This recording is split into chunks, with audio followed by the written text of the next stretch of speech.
My name is Tommy Mishima.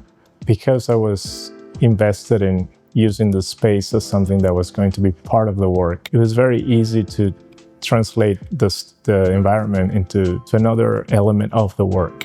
Just because I'm dealing with a lot of things that relate to Carnegie's own life, and the architecture talks about the things that I'm actually interested in researching as well. We did coincide on a few ideological things, such as the idea of networks, the idea of using organic materials, and how that translates into our work.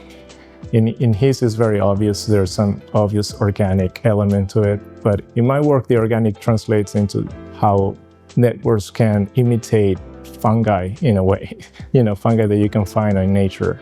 I think in that respect, we both coincided in that particular aspect, and that made our work sort of communicate much better.